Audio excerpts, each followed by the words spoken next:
Thank you, Madam President. Are we in a quorum call? We are not. Thank you, Madam President. Madam President, I come to the floor today to honor the alliance that we have between America and Australia. Specifically, I want to pay tribute to the partnership that we have with regard to firefighting. America's century-old friendship with Australia has safeguarded two great nations.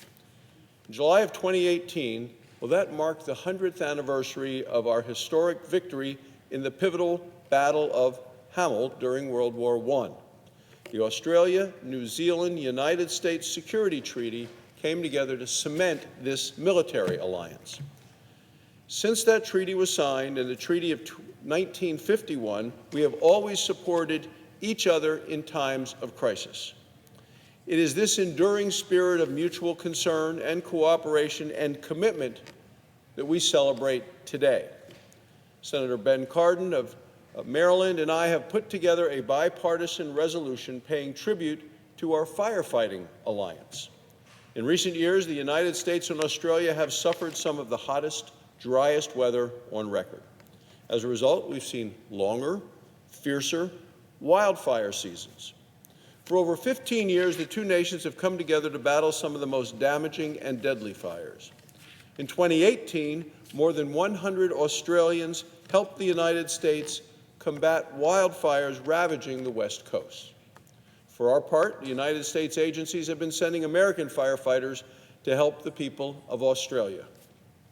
These agencies include the Bureau of Land Management, the Forest Service, the National Park Service, the Bureau of Indian Affairs, and the Fish and Wildlife Service.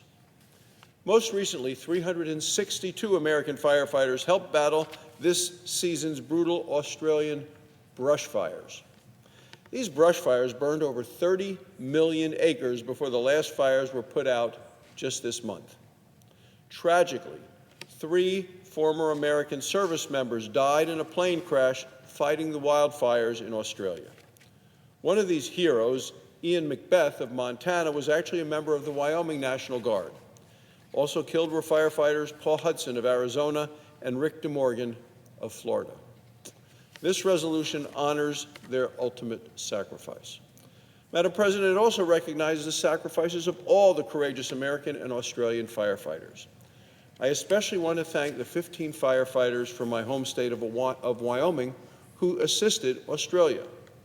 Travis Brayton, Anna Kressler, Peter Freer, Kyle Miller, Chris Rankin, Eldred Slagowski, Tracy Weaver, Timothy Haas, Richard Howe, Frank Keeler, Robert McConaughey, Shane McCormick, Heath Morgan, Rance Neighbors, and Jonathan Ziegler. I ask unanimous consent, Madam President, that the complete list of all of the names of those U.S.-Australian brush firefighters be included in the record. Without objection. Thank you, Madam President. Madam President, the fact is America's firefighters put their lives on the line every day to keep people safe. They do it here at home, and they do it when they go abroad. This resolution applauds the brave men and women who responded to the Australian people in their hour of need. It also promotes the sharing of critical resources, of research, and of best practices. This will help us prevent and suppress future fires. Madam President, be assured the American-Australian Firefighting Alliance will continue to protect us in the time of crisis. Our bipartisan resolution celebrates this enduring partnership. Thank you, Madam President, and I yield the floor.